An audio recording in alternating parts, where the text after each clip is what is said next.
Hola, hoy le voy a enseñar cómo activar una alarma de terremoto. Lo que tienes que hacer es irte a configuración y apretas ubicación.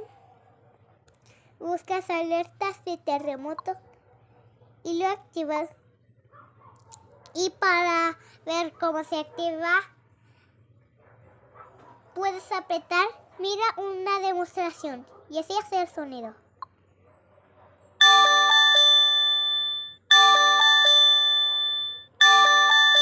Y por si lo quieres desactivar, aprieta cerrar demostración.